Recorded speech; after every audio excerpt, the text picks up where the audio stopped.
swoon, loved me, covered me, calling me your own, and now I'm home, and now I'm home.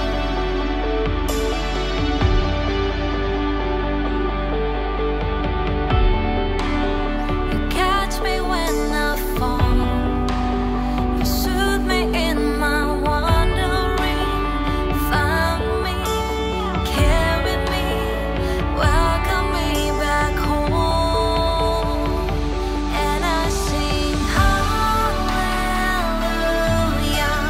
hallelujah, hallelujah, oh,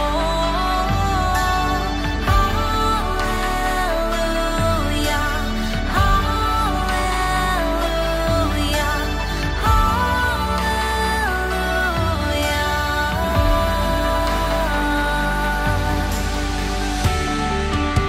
You took my breath away, standing here, no words to say. With all my heart, with all my strength, this anthem will I sing forever. Hallelujah, hallelujah,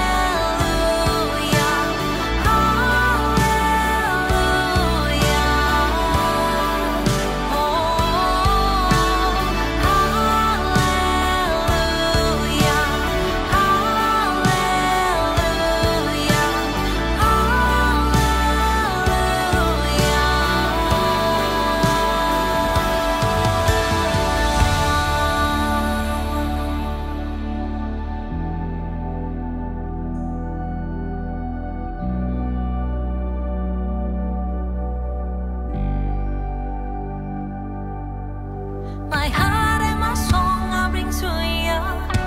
You're worthy of 1,000 hallelujah. My heart and my song I bring to you. You're worthy of 1,000 hallelujah. My heart and my song I bring to you. You're worthy of 1,000 hallelujah. My heart and my song I bring to you. You're worthy of 1,000 hallelujah. My heart and my song I bring to you. You're worthy of 1,000 hallelujah. My heart and my song I bring to you. You're worthy of 1,000 hallelujah. You're worthy of 1,000 hallelujah.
Segala kelimpahan ku terima dari Kalvari, bukti penebusanku, selamanya ku diberkati. Sempurna sempurna kebenaranku, dalam-Mu takkan ku goyah. Yesusku, bagianku, sempurna ku diberkati. Dalam-Mu ku hidup.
Hello The Cause dan teman-teman yang tune in, thank you so much. Tune in dari minggu ke minggu ke our online service. I really hope, berharap sudah sangat memberkati kalian dan keluarga di rumah. Saya mau ingatkan hari ini ada firman yang berkata di Yesaya bahwa barang siapa yang menanti-nantikan Tuhan mendapat kekuatan baru. Mereka seumpama Raja Wali terbang dengan kekuatan sayapnya. Mereka berlari tidak menjadi lesu. Mereka berjalan tidak menjadi letih. Barang siapa yang menanti-nantikan Tuhan, barang siapa yang mengharap kepada Tuhan. Oleh karena itu dari minggu ke minggu, that's why we tune in untuk mendapat kekuatan dari Tuhan. Dan saya percaya walaupun saudara ada di rumah, saudara setia dan mendengarkan firman di rumah, saudara menanti-nantikan Tuhan. Dan saya percaya bahwa Tuhan setia dan Dia akan memberikan saudara kekuatan. Saudara akan terbang, saudara akan lari, dan saudara akan berjalan. Saudara mungkin hari ini kita gak berasa seperti terbang seperti Raja Wali. Mungkin kita bahkan gak berasa seperti berlari sedang mengejar tujuan. Mungkin kita berasa seperti berjalan sesuatu yang monoton. Tapi janji Tuhan berkata barang siapa menantikan Dia bukan hanya terbang, bukan hanya lari dan tidak menjadi letih, tapi mereka akan berjalan tidak menjadi lesu. Bahkan di dalam pace yang begitu terlihat monoton dan membosankan, saya percaya bahwa saudara nggak akan menjadi lesu, saudara akan mendapat kekuatan yang baru. Are you ready for today's service? Mari kita bersama-sama dengarkan worship, amazing word of God is coming. Jangan tanya seberapa bagus worshipnya, seberapa bagus hari ini firman-Nya, tapi kita tanya begini, Tuhan apa yang Tuhan ingin katakan kepada saya menanti-nantikan firman-Mu untuk saya secara pribadi. Ready to receive? In the name of Jesus I pray bahwa hari ini every single person, setiap pribadi di rumah mereka diberkati oleh Tuhan, mendapatkan kekuatan yang baru di dalam nama Yesus. Amen. Good morning, church. Hey, hope you guys are doing well. Thank you so much for joining us on this online service. We're going to take this time, we're going to worship God. We're going to acknowledge that He is a good God. Despite of everything that is happening, we know that He is good and He has made all for good. So we're going to worship God together. And I hope you guys can worship together with us at your home. Let's go.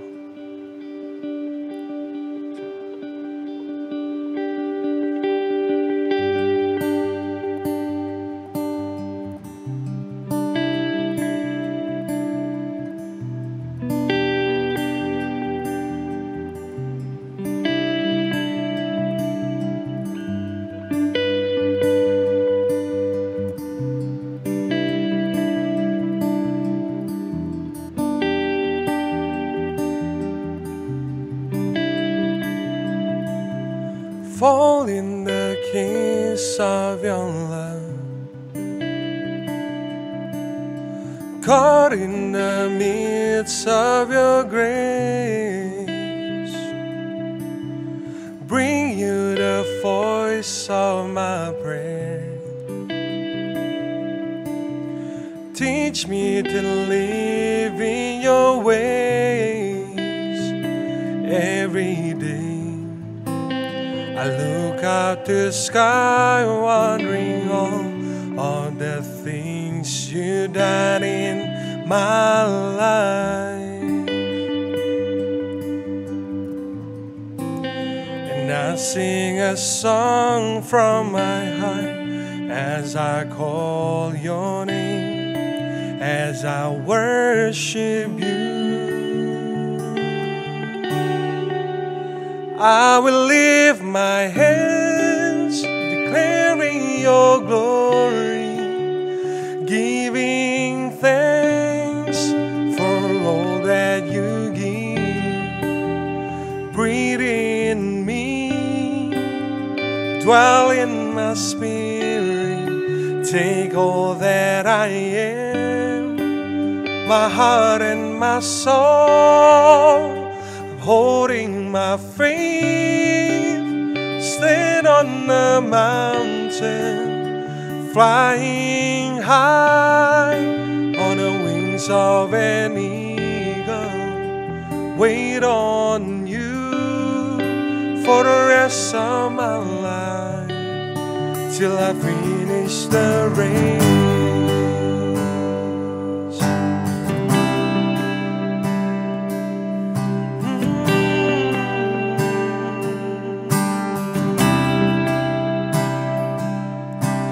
Fall in the kiss of your love,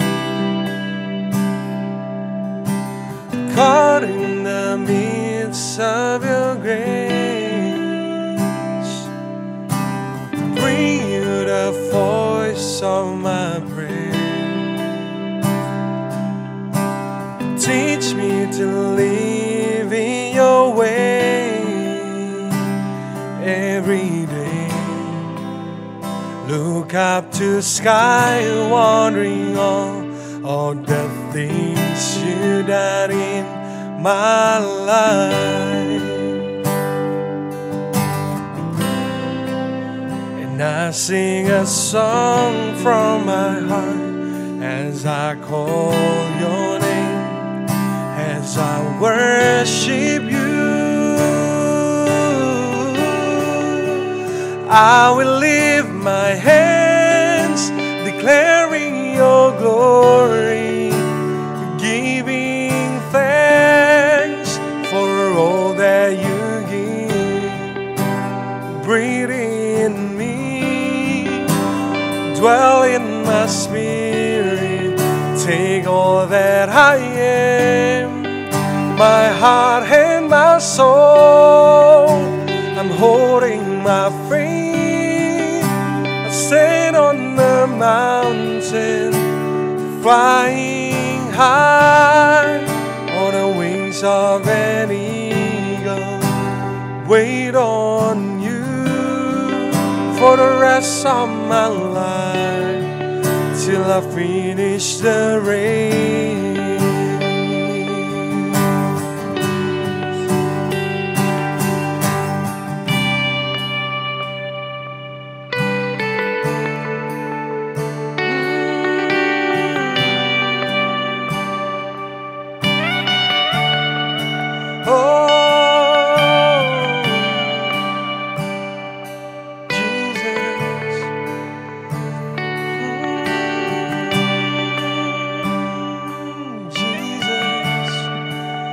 Call upon the name of Jesus. Call upon the name of Jesus. Oh,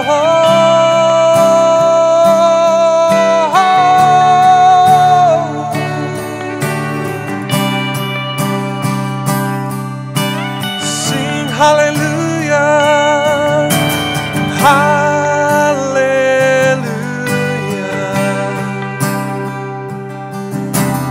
hallelujah,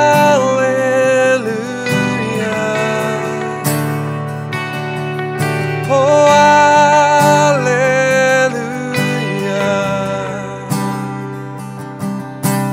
hallelujah, oh hallelujah.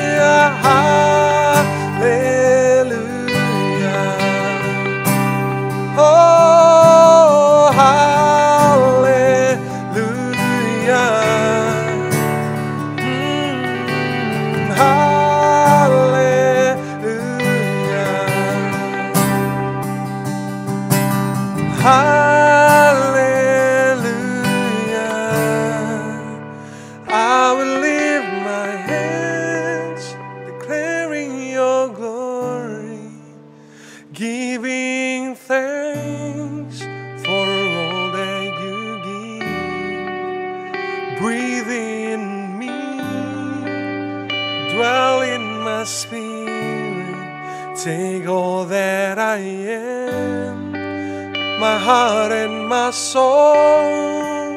I'm holding my faith, stand on the mountain, flying high on the wings of an eagle. Wait on you for the rest of my life, till I finish the race.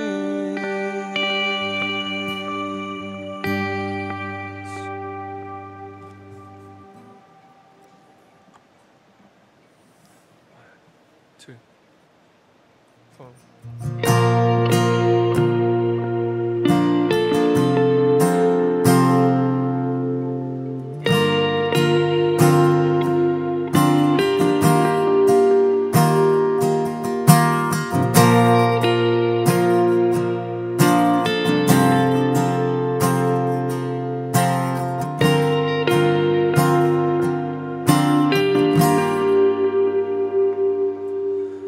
Bersamamu, oh Tuhan, takkan pernah ku ragu akan setiap langkahku dan rencanaku.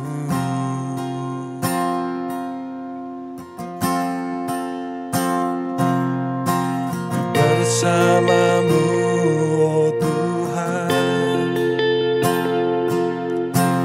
takkan pernah ku takut akan masa depanku, karena Engkau bersamaku.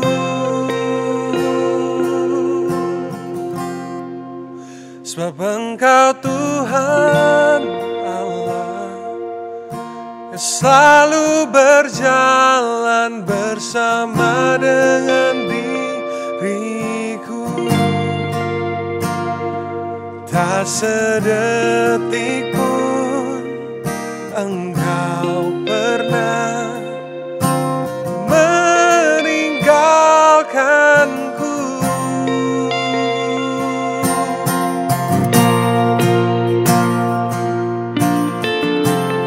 Oh, tak pernah Kau meninggalkan. Bersamamu, bersamamu, oh Tuhan, takkan pernah ku ragu akan setiap langkahku dan rencanaku.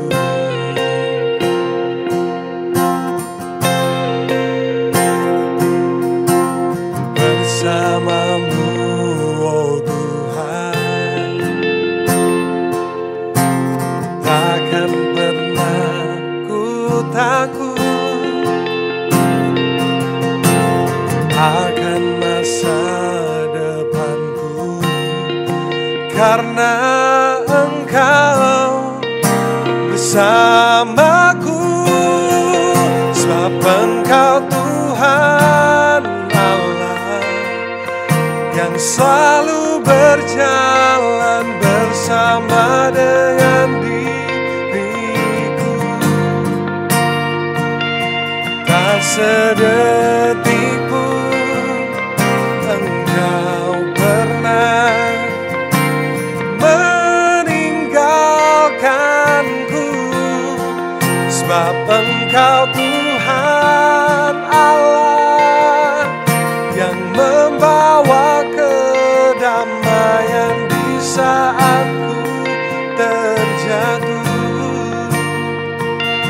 Jiwaku tenang bersamamu, Yesus Kau Tuhan.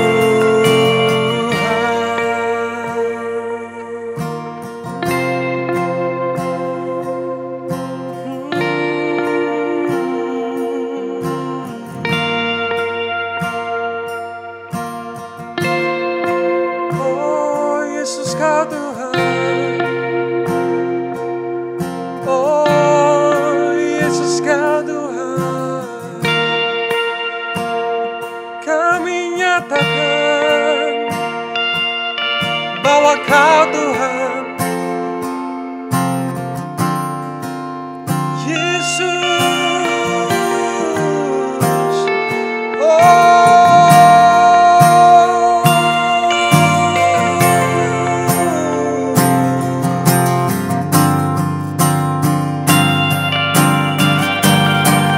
sebab Engkau Tuhan Allah yang selalu berjalan bersama dengan diriku.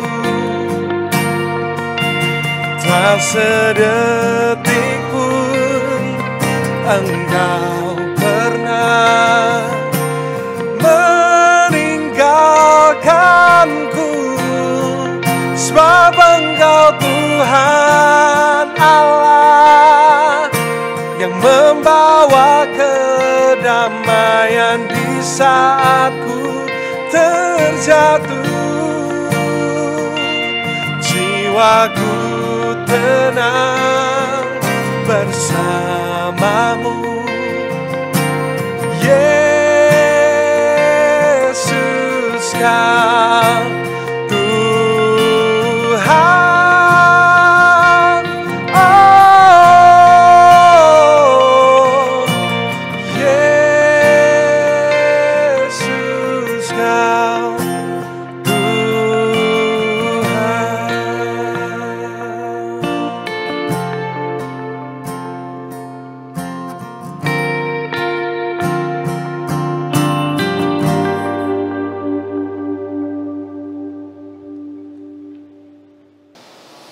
Hello guys, that was an amazing worship, amazing word. Saya berharap bahwa saudara tetap diberkati dimanapun saudara berada.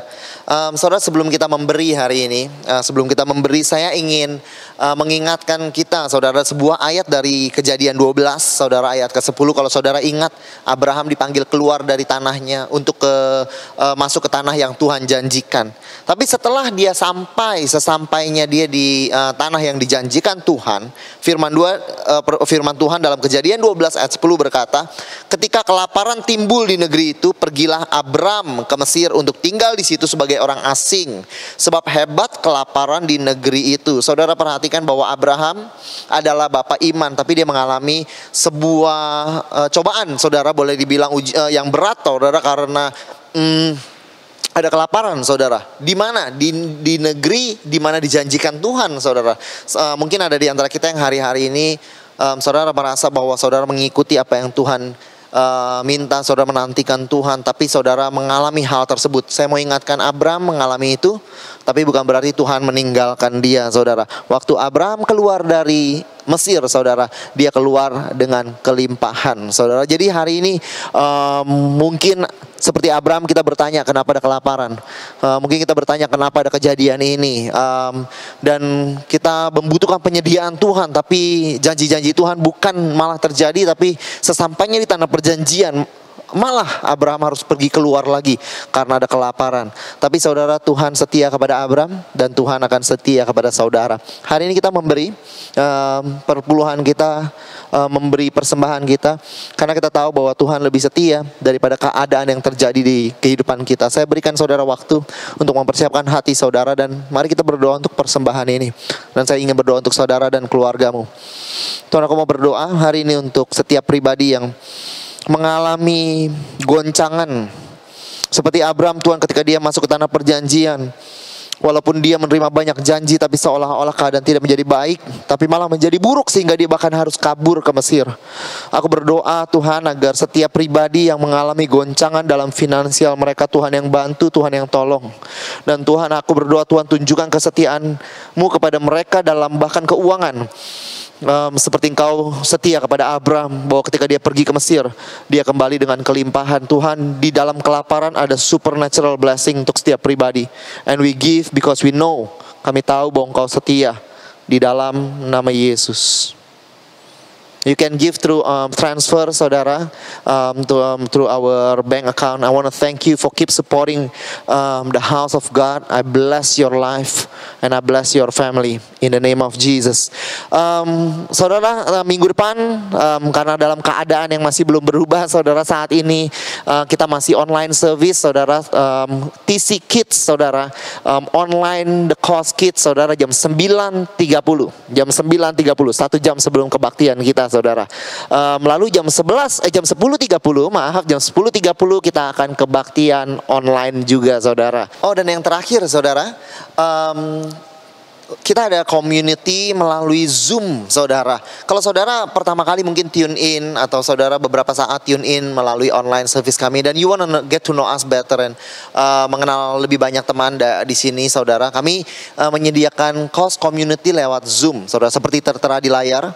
Saudara bisa ikuti, saudara, the link ketika saudara masukkan ke thecoursindonesia.com/community. Nanti akan ada seseorang yang mengkontak saudara kapan kita akan bertemu, kapan kita akan berjumpa, saudara. Bahkan the community, saudara, tetap berjalan di saat-saat seperti ini, saudara. Online community, saudara. Tuhan berkata, saya berharap kami bisa mengenal lebih banyak orang bahkan di tengah-tengah waktu seperti ini. Terima kasih, saya mau perkenalkan pengkhotbah hari ini, saudara, Pastor Yohanes Jayapranata. Siapkan hati kita. Selamat datang, saudara, di Gereja The Chaos online hari ini. Masih online, saudara, setelah 1 bulan 1 minggu bersama dengan kami. Saya berharap saudara sampai dengan hari ini tetap mendapatkan banyak hal, tetap mendapatkan dan melihat betapa baiknya Tuhan dalam hidup saudara. Kita sudah mendengar 3 minggu ke belakang bagaimana Pastor Julian Chong begitu luar biasa mendapatkan revelation-nya. Hari ini sebelum saya mulai, saya ingin berterima kasih kepada beberapa orang, saudara. Yang pertama adalah Pastor Indra. Pastor Indra adalah senior pastor kita. Untuk saudara yang belum tahu, yang bukan jemaat dari kami, Pastor Indra juga seorang mentor bagi saya. Do you know bahwa ketika saya khotbah, saudara, hal yang paling menyenangkan di luar saya mempersiapkan bahan adalah sebuah kesukaan bagi saya ketika saya membawakan message saya biasa ke Pastor Indra terlebih dahulu.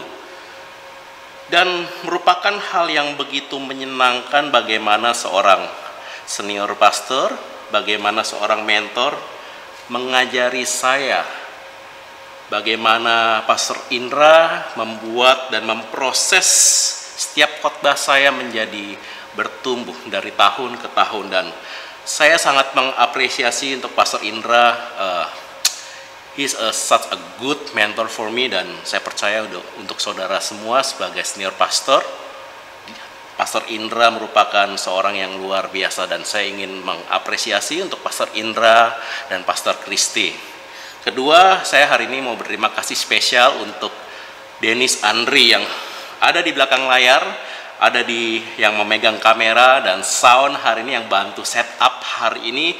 Thank you for being so blessing for me untuk menjadi seorang armor bearer buat I.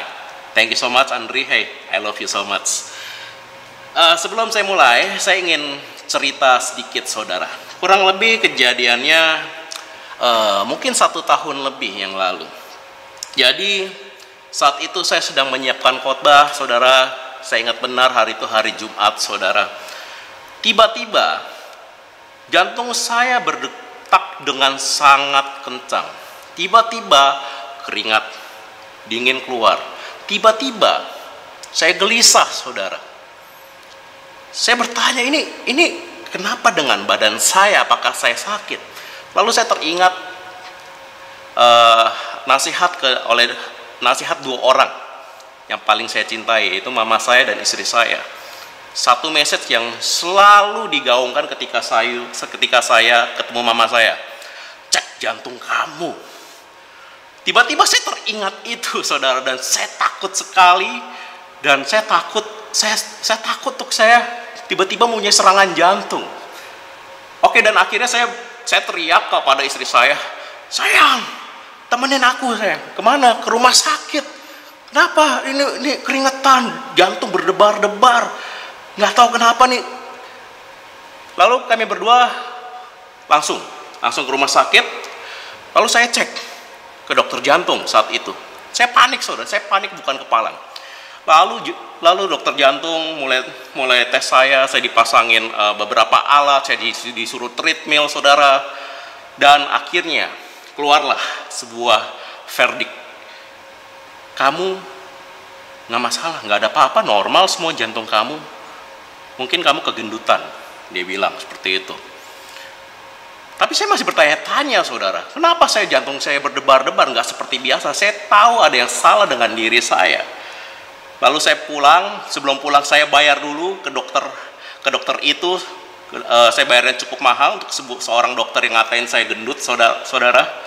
Lalu saya pulang, saya berpikir-pikir saudara, kenapa seperti ini? Lalu saya cari, saya research gejala-gejalanya. Ternyata ada satu hal yang saya alami. Gejala itu adalah panic attack disorder saudara. Ternyata tanpa saya sadari saudara, bahwa hari itu saya panik karena mungkin itu udah hari Jumat, sedangkan saya harus khotbah hari Minggu. Saya belum mendapatkan revelation apa-apa. Saya panik karena saya tidak bisa mengontrol sesuatu yang harusnya saya bisa kontrol. Saya tidak bisa kontrol. Oleh sebab itu saya panik saudara. Mungkin cerita saya sekarang hari ini relevan bagi beberapa dari saudara. Setelah kurang lebih hampir 2 bulan ya, atau sudah 2 bulan coronavirus COVID-19 menyerang Indonesia. Mungkin banyak dari saudara bahwa saudara hari ini harus membayar gaji kepada karyawan untuk saudara yang bisnismen. Tapi at the same time kita tidak ada income, saudara tidak ada income. Banyak dari saudara mungkin kehilangan sebagian besar harta. Banyak dari saudara mungkin stres dan berada di titik terendah. Banyak dari saudara mungkin terkena PHK saat ini. Sesuatu yang saudara dan saya tidak bisa kontrol saudara. Banyak dari saudara juga bingung bagaimana harus menghidupi keluarga saudara. Kita stres, dan ada yang berkata kepada saya kurang lebih 2 minggu yang lalu, di saat-saat seperti ini sepertinya sulit untuk percaya kepada Tuhan. Make sense untuk orang itu berkata kepada saya. Mungkin saudara juga bertanya kepada Tuhan, Tuhan di mana engkau? Tuhan di mana campur tanganmu di saat-saat seperti ini? Tuhan di mana kebaikanmu? Tuhan katanya engkau take control of everything. Tapi pada kenyataannya hari ini semua tidak terkontrol, semua buruk. Saudara tidak mendapatkan penghasilan. Saudara harus tetap membayar gaji karyawan di saat tidak ada income. Dan mungkin hari ini saudara mengalami hal yang dimana membuat saudara berada di titik terendah saudara. Kemudian saya teringat satu kisah bagaimana ada seorang yang berhasil sebelumnya. Ada seseorang yang tadinya oke keadaannya, tiba-tiba semuanya hilang.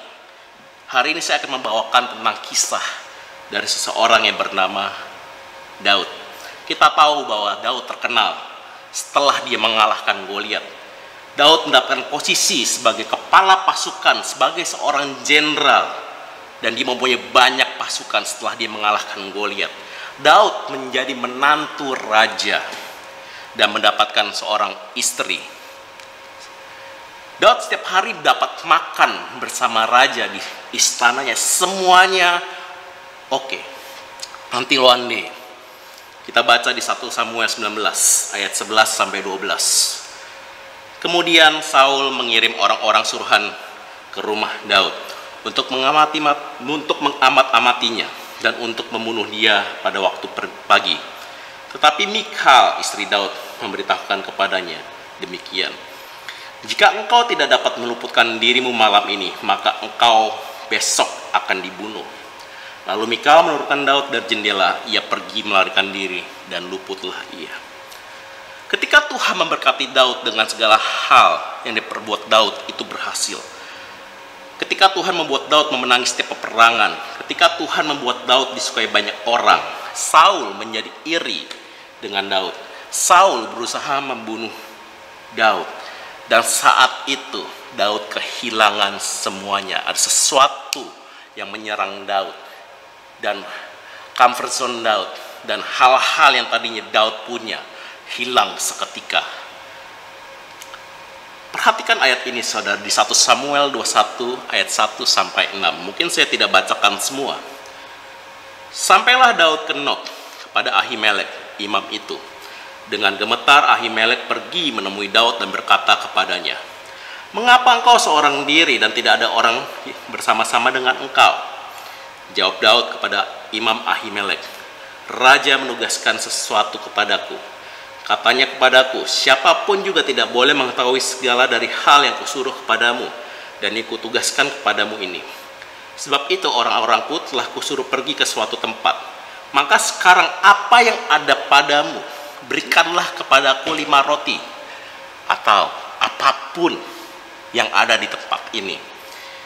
Lalu jawab imam itu kepada Daud, "Tidak ada roti biasa padaku, hanya roti kudus yang ada.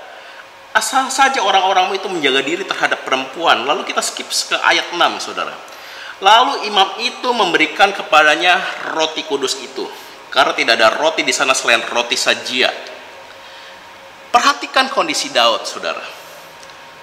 Dia bahkan gak punya makanan. Ada momen dimana ketika dia pergi, dia kabur dari Saul, dia sampai di sebuah tempat bernama Nob. Di saat seperti itu, tadinya seorang Daud yang mempunyai, yang bisa makan di istana, yang bisa makan bersama raja. Saat ini Daud kelaparan dan dia berkata kepada imam, "Berikanlah kepadaku 5 roti atau apa aja yang ada di sini." Dia bahkan tidak mempunyai makanan. Saudara bayangkan kondisi dari Daud, bahkan makanan pun dia tidak punya. Padahal sebelumnya Daud makan bersama dengan raja di istana. Sangat make sense bagi Daud untuk mempertanyakan Tuhan. Mengapa Tuhan membiarkan Daud kelaparan? Mengapa Tuhan membiarkan keadaan ini terjadi? Bahkan bukan hanya kelaparan saudara. Kita lanjut ke ayat berikutnya. Di 1 Samuel 21 ayat 10 sampai 14. Kemudian bersiaplah Daud dan larilah ia pada hari itu juga dari Saul. Sampailah ia kepada Akis, raja kota Gat.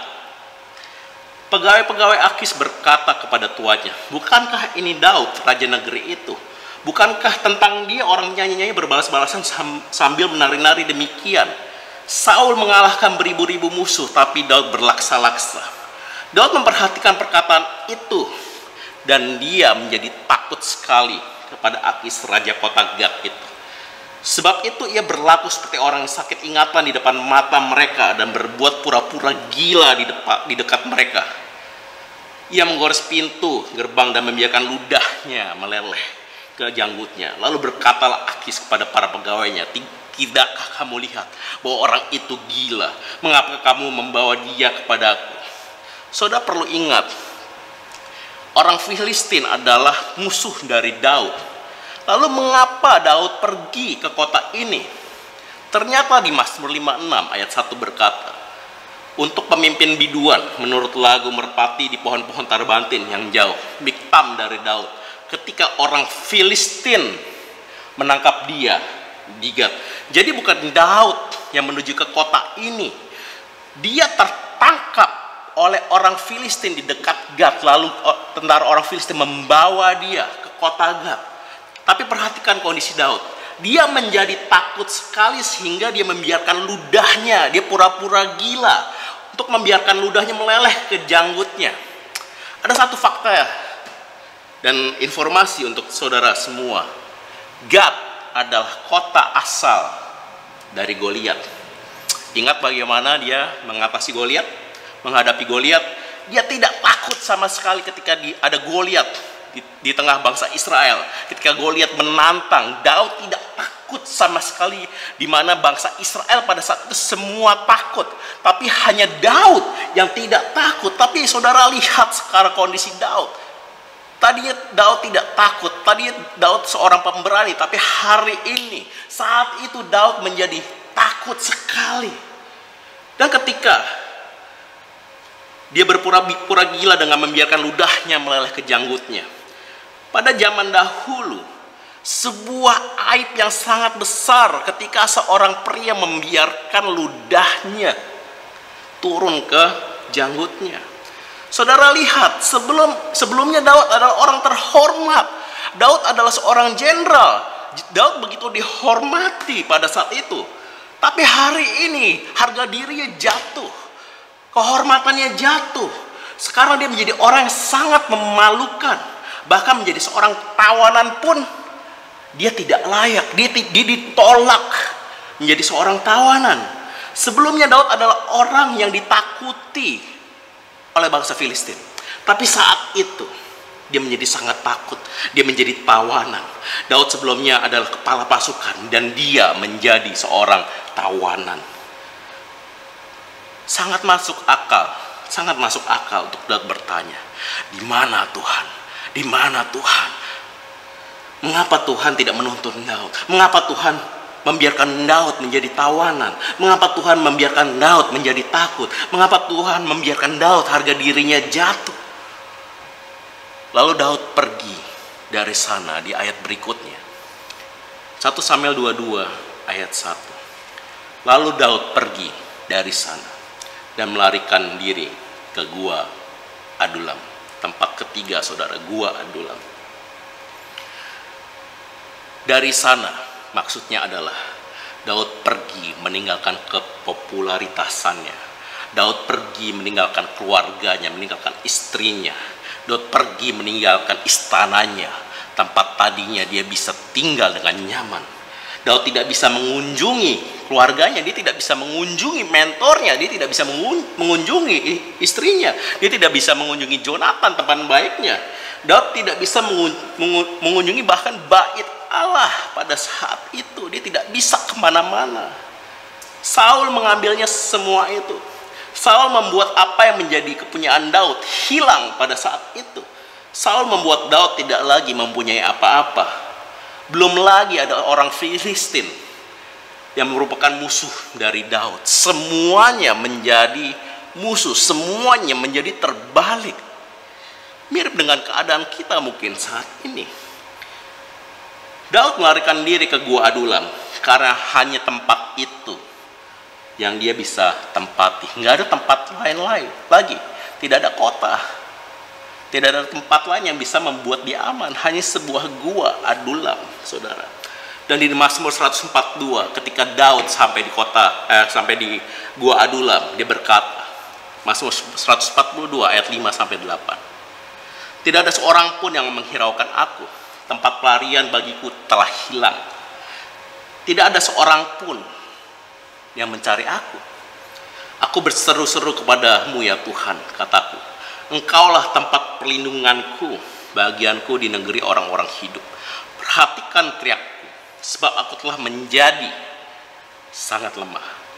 Lepaskanlah aku daripada orang-orang yang mengejar aku, sebab mereka, garis bawahi, mereka terlalu kuat bagiku.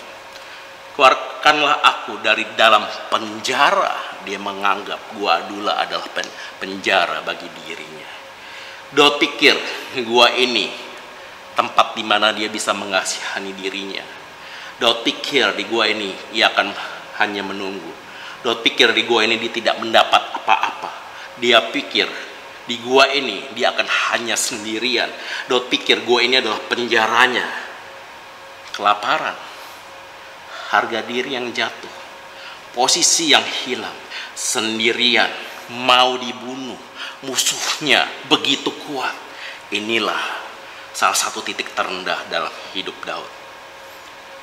Saudara, seberapa banyak dari saudara saat ini sedang berada di dalam Gua Adulam?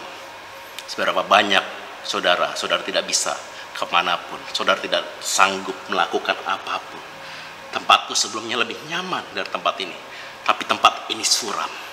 Daud yang tadi mempunyai begitu banyak pasukan dan orang-orang yang mengasihi dia, tidak ada satu orang pun yang datang, yang bisa diajak ngobrol di saat dia pertama kali datang di Gua Adulam itu. Dan saat itu adalah titik terendah dalam hidup Daud. Dan mungkin hari ini saudara bisa jujur kepada Tuhan. Tuhan, Saat ini aku berada di dalam gua Adulam. Now let the Spirit preach. Kita kembali saudara, perhatikan saudara, perhatikan tempat di mana Tuhan membawa Daud. Kembali lagi ke di Daud pada saat di Nob. Perhatikan ketika Daud meminta roti saudara. Tapi tidak ada makanan sama sekali di tempat itu. Tapi Tuhan menyiapkan sesuatu yang mungkin bukan yang Daud mau. Tapi Tuhan menyiapkan sebuah roti khusus untuk Daud. Perhatikan di 1 Samuel 21 ayat 4. Lalu jawab imam itu kepada Daud, tidak ada roti biasa padaku, hanya roti kudus yang ada. Izinkan saya menjelaskan sebentar tentang roti kudus, atau dalam bahasa Inggris showbread. Roti kudus adalah 12 roti. Jadi di depan tabernakel Allah ditempatkan 12 roti. 12 roti ini melambangkan perjanjian Tuhan kepada bangsa Israel. Dan bangsa Israel mempunyai 12 suku. Selama kurang lebih 7 hari, selama 7 hari roti ini ditaruh. Dan setelah 7 hari, mereka mengganti rotinya dengan roti yang baru, 12 roti yang baru. Mengapa ditaruh 7 hari? Supaya bangsa Israel setiap kali mereka ke bait Allah, mereka melihat sebuah perjanjian Tuhan antara Tuhan dengan bangsa Israel. Bangsa Israel ketika melihat roti ini, bangsa Israel bisa melihat bahwa ada perjanjian di mana Tuhan provide, di mana Tuhan melindungi. Tuhan berjanji melindungi 12 suku Israel pada saat itu. Dan ada alasan kenapa 7 hari roti ini ditaruh di tabernakel, supaya orang bisa lihat 7 kali 24 jam. Ada perjanjian Tuhan di bait Allah, ada perjanjian Tuhan antara Tuhan dengan diriku, antara Tuhan dengan bangsa Israel. Dan orang yang memakan roti kudus hanya boleh imam pada saat itu. Dan memakan roti kudus mempunyai lambang. Ketika imam makan roti kudus ini, Tuhan berkata, atau ketika kita makan roti kudus ini, ketika imam makan roti kudus ini, mempunyai lambang bahwa engkau menjadi teman dan tamu kehormatan Tuhan, dan menikmati jamuan yang disediakan Tuhan. Karena perjanjian ini adalah perjanjian yang diberikan Tuhan. Artinya orang yang makan roti ini, Tuhan berikan perjanjian, aku akan menyertai engkau selamanya. Tapi Daud saat itu bukan imam, tapi boleh makan. Seolah-olah Tuhan membawa dia ke Nob. Daud, engkau mencari roti. Engkau mencari roti biasa untuk engkau bisa menahan lapar, untuk engkau bisa kenyang, tapi aku siapkan yang lebih. Tuhan bicara tentang fellowship ketika Daud menerima roti kudus ini. Tuhan mau menjamu Daud. Daud menjadi tamu kehormatan Tuhan. Dan apa yang Tuhan berikan adalah perjanjian kepada Daud, melambangkan perjanjian Daud. Roti ini, ketika engkau makan, ketika engkau mendapatkan roti ini, it means aku menyertai engkau. Ada sebuah fellowship yang Tuhan berikan. Daud meminta makanan, Tuhan memberikan fellowship. Daud mau mengenyangkan perutnya, Tuhan memberikan hubungan khusus.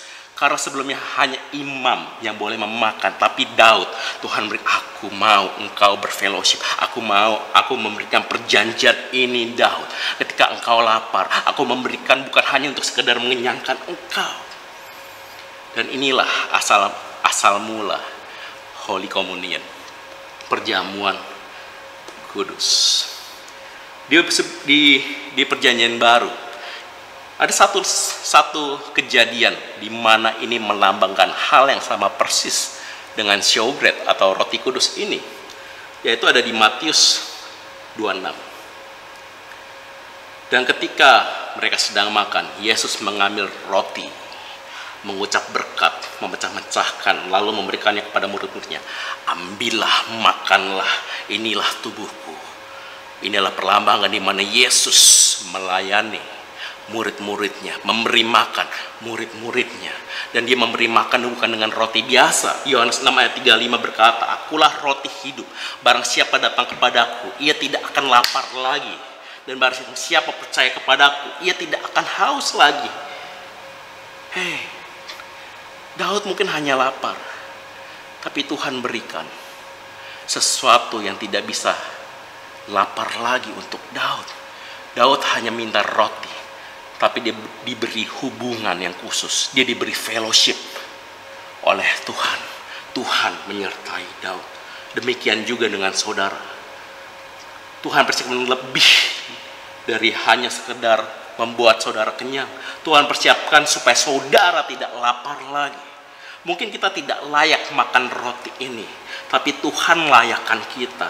Pengorbanannya di atas kayu salib memberikan roti perjanjian kepada kita supaya kita layak, supaya ada perjanjian yang personal antara engkau dan Tuhan.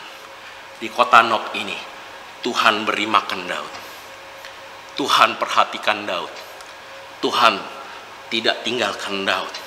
Tuhan gembalakan Daud. Daud pikir mungkin Tuhan sudah lari. Tidak. Tapi Tuhan melihat. Tuhan mengarahkan Daud ke Nob. Dan dia berikan sebuah hubungan yang khusus. Lalu lihat ketika Daud di Gat. Di Gat Daud pikir dia merendahkan dirinya. Di Gat Daud pikir dia akan mati. Di Gat Daud pikir tempat dia akan dihukum oleh bangsa Filistin. Tapi Tuhan lihat Daud. Tuhan tidak pernah memalingkan matanya dari Daud. Tuhan selalu lihat Daud. Tuhan tebus Daud dari seorang tawanan Filistin menjadi orang yang bebas. Tuhan ingin bicara satu hal lagi di sini, saudara. Ketika Tuhan membebaskan Daud, ketika entah bagaimana caranya seorang Filistin bisa membebaskan Daud, sangat tidak masuk akal, saudara. Ketika ada seorang Daud yang membunuh Goliat, yang mengalahkan perang, lalu tiba-tiba sudah ada dalam tawanan mereka, sangat tidak masuk akal untuk tiba-tiba dia membebaskan hanya sekedar untuk pura-pura gila. Saya percaya ada campur tangan Tuhan di tempat ini. Tapi kita lihat, saudara, sebelumnya Daud mendapatkan roti. Di kota Gat, dia mendapatkan penebusan. Tuhan tebus dia supaya dia bebas. Dan anggur merupakan melambangkan penebusan, saudara. Anggur melambangkan penebusan. Kota Gat bukan suatu kebetulan, merupakan kota penghasil anggur, saudara. Asal kata Gat juga yang artinya wine press, tempat di mana wine dibuat, saudara. Di sini Tuhan ingin perlihatkan, Daud, tidak ada satupun yang bisa menawan engkau. Daud, dimanapun engkau tertawan, aku tebus engkau. Karena dimanapun musuh menawan engkau, aku akan selalu menebus engkau supaya engkau bebas. Sama seperti saudara sekarang. Tidak ada satu dosa pun yang membuat Anda tertawan. Karena anggur yang melambangkan darah Kristus telah membebaskan sekali untuk selamanya dari belenggu dosa. Saudara bisa datang ke Tuhan dan kapanpun dan dalam kondisi apapun. Saudara lihat, pertama Daud di kota Nob. Tuhan berikan roti. Di kota Gat, kita bisa melihat bagaimana perlambangan sebuah anggur. Tuhan memberikan kepada Daud roti dan anggur. Boleh Daud rasakan. Roti merupakan simbol makanan yang tidak bisa membuat lapar lagi. Roti melambangkan bahwa inilah tubuhku yang aku korbankan. Roti melambangkan fellowship kepada Tuhan. Dan anggur melambangkan penebusan bagi kita semua dan bagi Daud saat itu. Tuhan bebaskan Daud. Tuhan perhatikan Daud. Tuhan tidak tinggalkan Daud. Tuhan sedang menggembalakan Daud. Ketika Daud pikir Tuhan meninggalkan Daud. Hei Daud, aku selalu melihat engkau. Aku selalu melihat engkau. Dan roti dan anggur adalah sebuah simbol Yesus Kristus. Tuhan lihat dan Tuhan berikan roti dan anggur untuk Daud. Kita kembali ke Gua Adulam, saudara. Di Gua Adulam, juga Daud pikir dia sendiri. Dia pikir tidak ada yang mencari dia. Dia pikir dia sedang dalam penjara dan tidak sanggup melakukan apapun karena musuh terlalu kuat, karena tidak ada satu orang pun bersama dengan dia. Tapi lihat, Tuhan do something untuk Daud. Di 1 Samuel 2 ayat 1. Lalu Daud pergi dari sana dan melarikan diri ke Gua Adulam. Titik. Di sini ada jeda di mana Daud menulis di Mazmur 142 yang tadi kita baca. Di ayat yang sama, ketika saudara-saudaranya dan seluruh keluarganya mendengar hal itu, pergilah mereka ke sana mendapatkan dia. Di ayat 2, berhimpunlah juga kepadanya setiap orang yang dalam kesukaran, setiap orang yang dikejar-kejar tukang piutang, setiap orang yang sakit hati, maka ia menjadi pemimpin mereka. Bersama-sama dengan dia ada kira-kira 400 orang. Ada jeda di ayat 1, saudara. Dan saya percaya di ayat 1 ini tidak terjadi dalam satu hari. Saya tidak tahu jedahnya berapa lama, tapi ada jeda di mana Daud sempat menulis di Mazmur 142 bahwa dia sendiri, nggak ada orang yang bisa diajak ngomong, nggak ada orang di sekelilingnya, musuh terlalu kuat. Saat itu juga, saudara, Tuhan kirimkan saudara-saudaranya datang, orang tuanya datang. Kalau saudara baca kisah Daud sebelumnya, saudara-saudara dan orang tua Daud tidak pernah membela Daud, saudara. Tapi saat ini entah bagaimana Tuhan kirim mereka, Tuhan kirimkan orang tua yang tadinya antipati kepada Daud. Tuhan kirimkan orang tua dan saudara-saudaranya untuk mensupport Daud. Wow, perhatikan saudara. Sebelum Saul mau membunuh Daud, sebelumnya Daud adalah kepala pasukan dan mempunyai banyak pasukan dan selalu memerangi peperangan. Tapi ketika Saul berusaha membunuh dia, saudara, dia bukan lagi pemimpin, dia bukan lagi kepala prajurit, dia tidak punya lagi pasukan, tapi di Gua Adulam, saudara, Tuhan pulihkan Daud. Tempat di mana Daud pikir Gua Adulam dia sendiri, tidak, tapi tempat di Gua Adulam itu Tuhan pulihkan Daud. Tuhan mengirimkan orang-orang, Tuhan mengembalikan pasukannya, Tuhan mengirimkan pasukannya, dan Tuhan mengembalikan posisi dia menjadi seorang pemimpin. Tuhan ubahkan semua itu di dalam Gua Adulam. Yang tadinya Daud pikir di Gua Adulam ini aku akan mati, di Gua Adulam ini tempat aku penjara, di tempat Gua Adulam ini aku tidak mempunyai apa-apa. Tapi Tuhan kirim hal-hal yang tidak memungkinkan bagi Daud, mungkin bagi Tuhan. Tuhan pulihkan Daud di dalam Gua Adulam. Tuhan pulihkan Daud di Gua Adulam. Saudara, kalau saudara pikir hari ini saudara ada di Gua Adulam, saudara berpikir bahwa tidak mungkin bisnisku pulih, saudara berpikir bahwa uangku sudah hilang ratusan juta atau bahkan beberapa miliar. Ketika saudara berpikir semuanya telah hilang, ditarik daripadaku, bisnisku sekarang aku harus bayar gaji karyawan, aku tidak ada uang lagi, keluargaku mungkin ada yang meninggal karena COVID-19. Hal-hal yang tadi saudara pikir, Sudahlah, biarkan aku ada di Gua Adulam. Hei, tapi Tuhan lihat engkau ada di Gua Adulam. Tuhan lihat bahwa setiap teriakanmu kepada Tuhan, setiap doamu kepada Tuhan, Tuhan mau pulihkan saudara di Gua Adulam. Gua Adulammu yang tadi tempat engkau berpikir engkau tidak bisa apa-apa, itu akan menjadi tempat miracle bagi Tuhan. Tuhan akan membuat sebuah Gua Adulam menjadi tempat pemulihan bagi engkau. Tuhan akan pulihkan bisnismu. Tuhan akan pulihkan posisimu di dalam pekerjaan ketika engkau di PHK, ketika engkau dipotong gajinya. Tuhan akan pulihkan, bahkan Tuhan berikan yang jauh lebih baik, saudara. Tuhan pulihkan Daud di saat-saat tidak mungkin, di sebuah tempat yang tidak mendukung dia untuk pulih. Tapi Tuhan pulihkan. Tuhan akan pulihkan bisnis saudara juga. Tuhan pulihkan Daud. Tuhan perhatikan Daud. Tuhan tidak tinggalkan Daud. Tuhan sedang mengembalakan Daud. Bahkan di Gua Adulam pun Tuhan lihat Daud. Kita lanjut, saudara. Lalu dari dekat Gua Adulam ada seorang profet, ada seorang penubuat, saudara, menyuruh Daud untuk pergi dari sana menuju ke tanah Yehuda. Di 1 Samuel 22 ayat 5. Tetapi Gad, nabi itu, berkata kepada Daud, janganlah tinggal di kubu gunung itu, pergilah dan pulanglah ke tanah Yehuda. Lalu Daud pergi dan tibalah di Di dekat Kehila, Daud pergi meninggalkan gua Adulam. Lalu dia pergi di dekat Kehila. Di Samuel 23 ayat 1-4, diberitahukanlah kepada Daud begini. Ketahuilah orang Filistin berperang melawan kota Kehila dan menjarah tempat-tempat pengirikan. Lalu bertanyalah Daud kepada Tuhan, apakah aku akan pergi mengalahkan orang Filistin itu?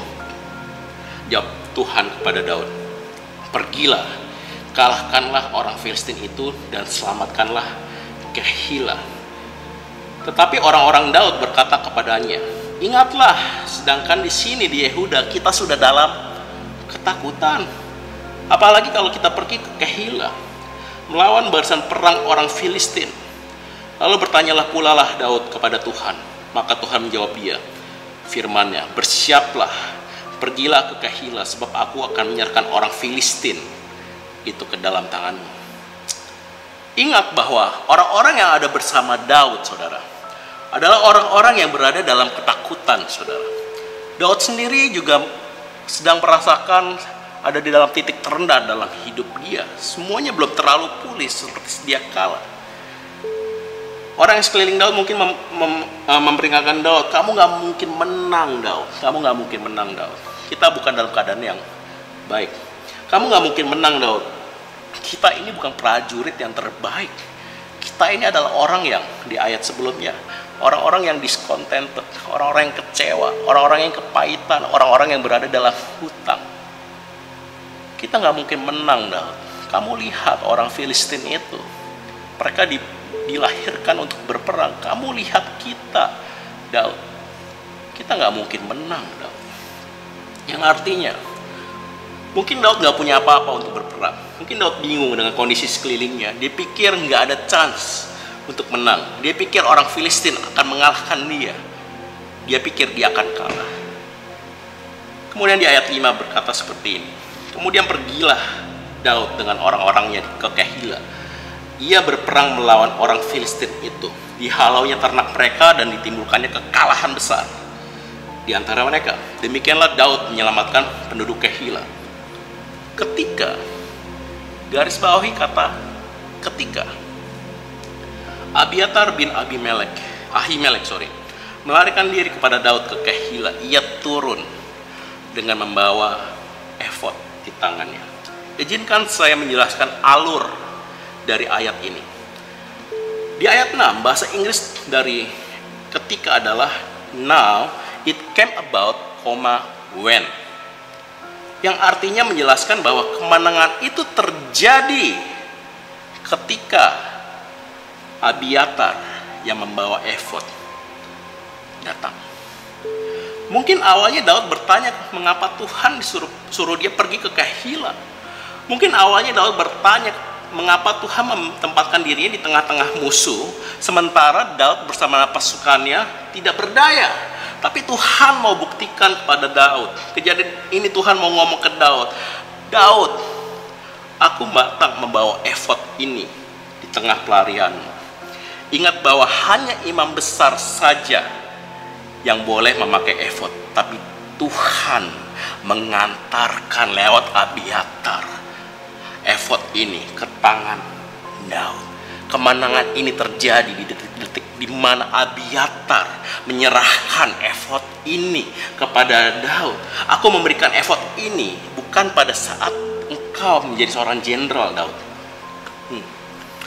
Tuhan tidak memberikan efod pada saat Daud ada di istana.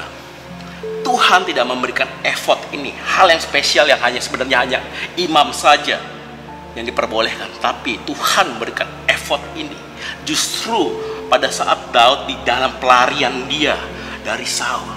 Tuhan memberikan something yang spesial ini di situasi yang Daud tidak mungkin menang. Sama seperti Anda, saudara. Sama seperti saudara. Saudara pikir saudara tidak bisa menang. Saudara pikir saudara saat ini nggak bisa melihat masa depan yang cerah. Saat ini mungkin saudara melihat karena COVID-19 ini, saudara nggak bisa dapatkan. Tapi Tuhan buktikan kepada Daud. Tuhan bawa baju efod ini di saat Daud dalam pelarian, Tuhan bawa baju efod ini di saat peperangan yang Daud tidak mungkin menangkan. Tuhan berikan baju efod ini bukan di situasi yang baik bagi Daud, sama seperti Tuhan akan membawakan baju efod itu, something special untuk saudara dan saya. Tuhan mungkin tidak bawakan itu pada saat kondisi kita baik-baik saja, tapi Tuhan bawakan sebuah hal yang spesial untuk saudara dan saya di baju efod ini pada saat-saat saudara dan saya sedang sulit. Saudara, Tuhan perhatikan saudara, tapi Tuhan tidak mau saudara tidak menang. Tuhan mau saudara menang. Tuhan akan bawakan baju efod ini supaya Tuhan membuat saudara dan saya hari ini menang. Saudara, Tuhan perhatikan saudara. Tuhan bawa Daud ke Kehila, hal yang tidak mungkin menang bagi mata manusia, tapi Tuhan bilang go. Tuhan tuntun Daud ke Kehila, tempat yang berbahaya. Mungkin Tuhan juga berkata kepada saudara, mungkin saat ini kita dalam COVID-19 saudara, saat-saat yang bahaya.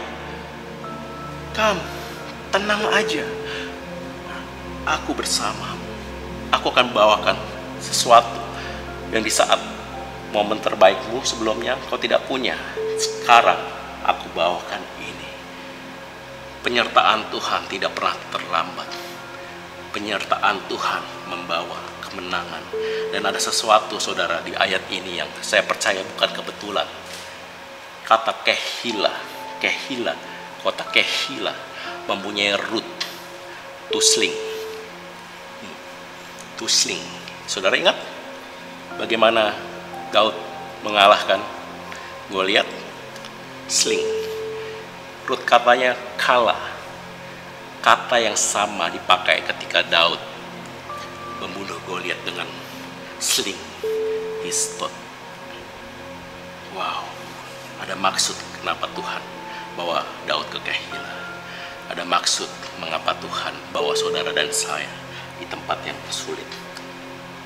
Tuhan berkata, seakan-akan Tuhan berkata kepada Daud, Daud, aku adalah Tuhan yang menyertai engkau, menyelamatkan engkau dari cakar beruang dan singa, dan aku membuat engkau menang atas mereka.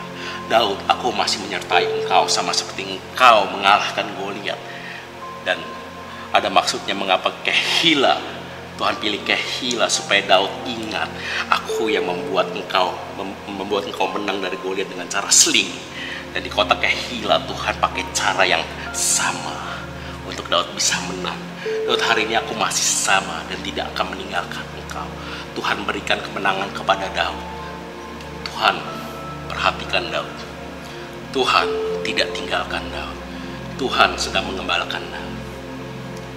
Saudara, kalau kita lihat dari tempat-tempat pelarian Daud, kota pertama adalah Nob. Manusia merasakan nggak ada makanan. Daud melihat nggak ada makanan. Daud merasa lapar. Tapi Tuhan memberikan roti kudus atau fellowship. Tuhan memberikan fellowship kepada Daud. Hari ini saudara lapar. Hari ini saudara sedang dalam kesengsaraan. Saudara lihat, tapi Tuhan juga lihat keadaan saudara, bahwa Dia akan memberikan sesuatu yang kekal kepada saudara. Kita lihat lagi Giat, tempat Daud. Manusia melihat Daud ditawan. Manusia melihat harga diri Daud jatuh. Manusia melihat Daud pura-pura gila. Tapi Tuhan juga lihat. Tuhan lihat dan Tuhan berikan kebebasan. Tuhan buat bangsa Filistin membebaskan Daud. Kita lihat ketika di Gua Adulam, saudara, tempat berikutnya. Manusia melihat kesendirian. Daud melihat kesendirian. Manusia melihat ketidakmungkinan. Manusia merasa kehilangan. Tapi Tuhan juga melihat apa yang kau rasakan dan Tuhan berikan pemulihan bagi diri saudara. Tuhan berikan pasukan yang baru untuk Daud. Tuhan kepulihkan posisi Daud menjadi seorang pemimpin juga saat itu. Lalu pada saat itu Daud pergi ke Kehila. Daud melihat ketakutan yang amat sangat. Daud melihat ketidakmungkinan. Manusia melihat ketidakmungkinan. Pasukan Daud melihat ketidakmungkinan. Siapa kita Tuhan? Siapa kita Daud untuk bisa menang? Tapi Tuhan juga lihat. Tuhan juga lihat. bahwa Tuhan memberikan kemenangan, Tuhan berikan sesuatu yang harusnya tidak layak untuk Daud. Yang harusnya Daud tidak boleh pakai, tapi Tuhan berikan. Sama seperti saudara dan saya, hari ini saudara dan saya mungkin tidak layak untuk kita bisa menerima keselamatan, untuk kita bisa hidup bebas, untuk kita bisa menang. Tapi kita tidak pernah layak, tapi Tuhan layakkan kita. Tuhan layakkan kita dengan cara Dia mati di atas kayu salib, memberikan kita kemenangan atas dosa. Tuhan memberikan kemenangan untuk diri kita akan segala hal. Tuhan memberikan kemenangan diri kita untuk segala penyakit kita. Tuhan memberikan kemenangan untuk diri kita atas segala situasi yang saudara dan saya hari ini alami, saudara. Yang artinya kemanapun Daud pergi, Tuhan tuntun Daud ke tempat yang mungkin Daud gak suka. Tuhan tuntut Daud ke tempat yang mungkin Daud gak mau atau tidak sesuai dengan harapan Daud. Tapi sebenarnya Tuhan sudah gembalakan Daud ke tempat-tempat yang paling dia butuhkan, ke tempat-tempat yang mungkin Daud butuhkan saat itu, saudara. Siapa bilang Tuhan tidak bisa ubahkan Nob, tempat di mana Daud kelaparan, tempat di mana engkau kelaparan, tempat di mana Daud bisa mendapatkan roti hidup. Siapa bilang Tuhan tidak bisa kan kota Nobmu? Ketika engkau merasakan kesengsaraan, Tuhan memberikan sesuatu yang baru. Siapa bilang Tuhan tidak bisa ubahkan Gad, tempat di mana banyak musuh, tempat di mana Daud tertawan, tempat di mana kita tertawan. Tuhan memberikan kebebasan, Tuhan buktikan, akulah penebusmu, I'm your redeemer. Tuhan membebaskan kita bahkan di tempat-tempat musuh sekalipun. Siapa bilang Tuhan tidak bisa kan gua adulanmu? Tempat di mana engkau sendiri, tempat di mana engkau mengasihani diri, tempat di mana Daud tidak punya pasukan, tempat di mana Daud kehilangan segalanya. Tuhan pulihkan. Tuhan bisa ubahkan gua adulanmu menjadi tempat pemulihanmu. Dan siapa bilang Tuhan tidak bisa ubahkan Kehila, tempat di mana engkau merasakan tidak mungkin untuk menang. Tuhan berikan sesuatu yang harusnya kita tidak layak untuk dapatkan. Tuhan berikan secara cuma-cuma. Dalam bahasa aslinya Abiatar, terburu-buru mengantarkan efod. Sama seperti Tuhan Yesus berkata, Bapamu di surga, terburu-buru dia lari ketika engkau datang kepada dia. Perumpamaan anak yang terhilang, Tuhan terburu-buru untuk mengantarkan engkau kemenangan. Tuhan terburu-buru untuk membuat pesta ketika engkau pulang. Tuhan terburu-buru untuk memberikan kemenangan dalam diri engkau. Siapa bilang Tuhan tidak bisa ubahkan situasi terburukmu menjadi tempat terbaik? Mungkin Daud melihat empat kota ini adalah tempat yang terburuk. No, justru 4 kota ini Tuhan lihat. Tuhan jadikan 4 kota ini tempat di mana Daud mendapatkan yang sebelumnya dia tidak punya. Siapa bilang di gua Adulam itu tempat kesendirianmu, di mana engkau mengasihi diri, Tuhan berikan kekuatan. Hey, di mana tempatmu? Di Nob, Tuhan lihat. Di kota Gad, Tuhan tetap lihat. Di gua Adulam, Tuhan lihat. Di Kehila, Tuhan tetap lihat. Dimanapun kau berada, Tuhan lihat. Izinkan saya mengatakan satu hal yang sangat simpel yang kita sudah sering dengar. Kemanapun kau pergi, Tuhan tetap dan selalu menjadi gembalamu. Di dalam Alkitab, Tuhan sering mendeklar dirinya menjadi banyak hal. Tuhanlah penyembuh, Tuhan yang paling maha tinggi. Tapi di antara itu semua, Tuhan paling sering mendeklar dirinya, I am your shepherd. Akulah gembalamu. Tuhan paling disukakan ketika kita menganggap dia adalah gembala kita. Tuhan paling disukakan ketika kita declare diri kita sebagai seekor domba. Tuhan begitu mau menjadi gembala saudara. Tuhan sangat mau. Dia terburu-buru. Dia terobsesi sampai dia meninggalkan 99 domba yang lain demi mencari satu yang hilang. Dia rela meninggalkan semuanya, dan dia rela mati demi menemukan saudara dan saya hari ini. Tugas kita hari ini, saudara, tugas kita bukan karena kekuatan kita bisa lari kemanapun yang kita mau, kita pikir kita kuat, saudara. Tugas kita bukan itu.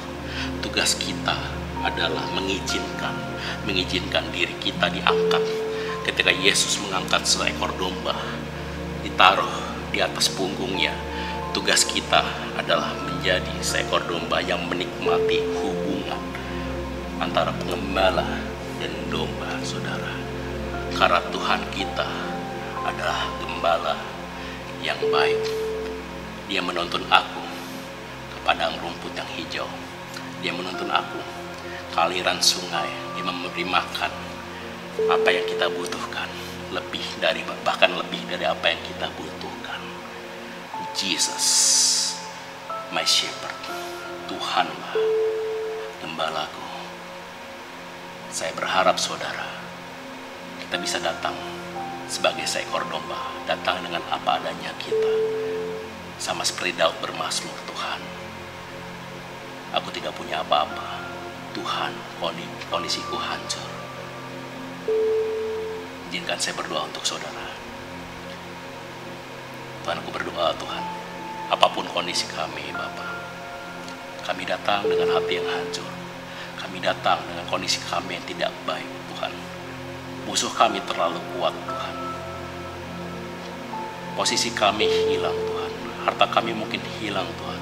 Tuhan, hari ini ku datang menyerahkan diri kami sebagai seekor domba. Untuk saudara yang mungkin hari ini belum mengenal Kristus, hei, Tuhan terburu-buru mengingini supaya Tuhan menjadi gembalamu. Bilang engkau hari ini belum percaya Tuhan dan hari ini engkau merasa Tuhan panggil. Izinkan saya berdoa untuk saudara, sembari tangan saudara ada di tangan saudara. Tuhan, aku izinkan engkau masuk, Tuhan, dalam hidupku. Dan aku izinkan engkau sebagai gembalaku, Tuhan, sebagai Tuhan dan Juru Selamatku, Tuhan. Akulah dombamu, Tuhan, dan engkaulah gembalaku. I trust you. Aku percaya sepenuhnya kepadamu, Tuhan, karena engkau adalah gembala yang baik. Di dalam nama Yesus, kami percaya, katakan, amin. God bless you, saudara.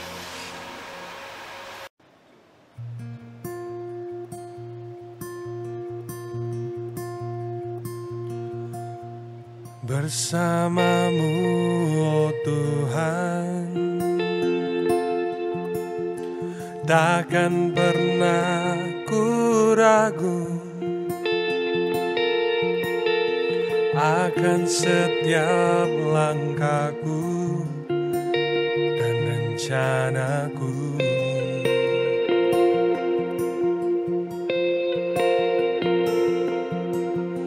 Bersamamu, oh Tuhan, takkan pernah ku takut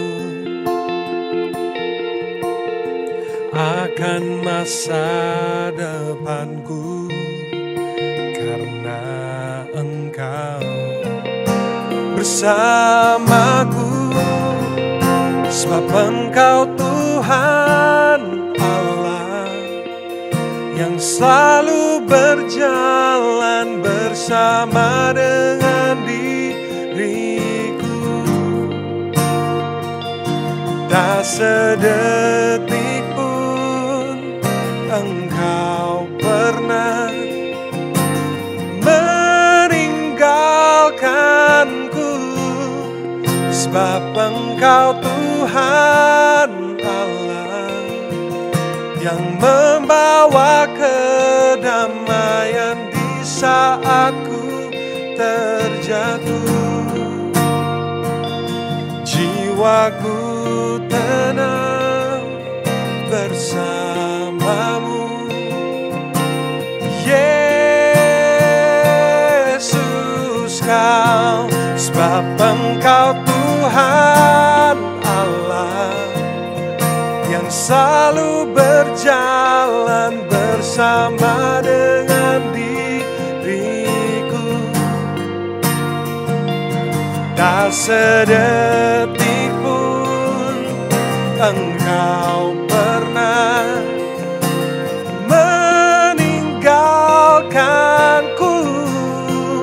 Sebab Engkau Tuhan Allah yang membawa kedamaian di saat ku terjatuh. Jiwaku tenang bersamamu, Yesus Kau Tuhan. Oh, Yesus Kau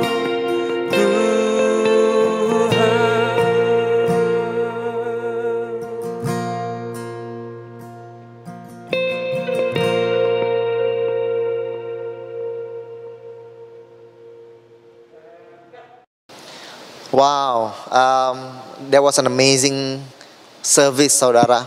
Hey, it's online, tapi saya percaya bahwa Tuhan tetap beserta saudara dimanapun saudara berada. Dan dimanapun saudara berada, bolehkah kita angkat kedua tangan kita dengan hati yang siap menerima berkat daripada Tuhan. And I want to pray for you, blessing for you and your family. Untuk saudara dan keluargamu. Tuhan memberkatimu dan memeliharamu. Tuhan yang menyinarkan wajahnya kepadamu dan memberikan kau kasih karunia. Tuhan menghadapkan wajahnya kepadamu dan memberikan kau damai sejahtera, shalom, keutuhan, penyediaan, pemulihan, kekuatan, keutuhan akan segala hal untuk engkau dan keluargamu. Di dalam nama Tuhan Yesus, terimalah berkat daripada Tuhan. Yang percaya berkata, amin. Sampai berjumpa minggu depan. God bless you.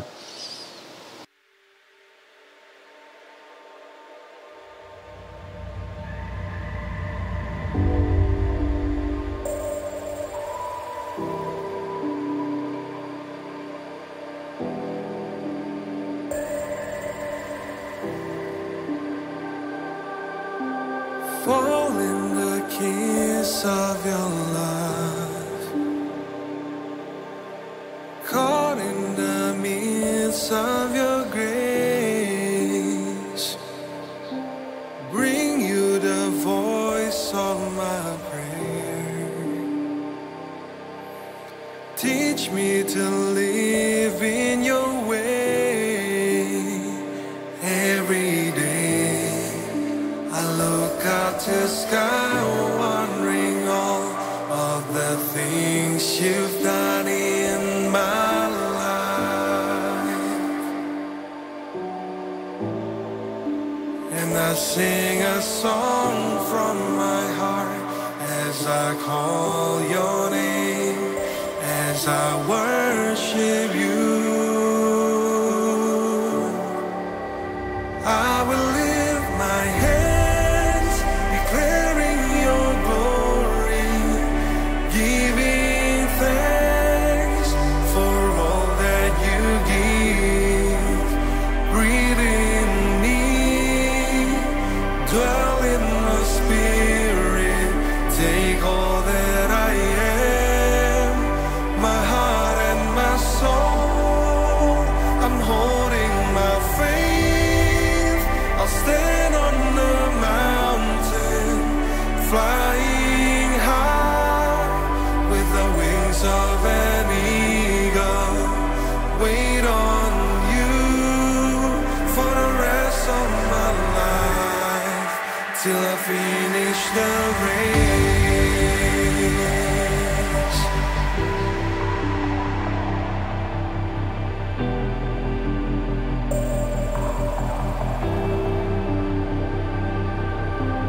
Fall in the kiss of your love, caught in the midst of your grace. Bring you the voice of my prayer. Teach me to live in your way every day. I look out to the sky,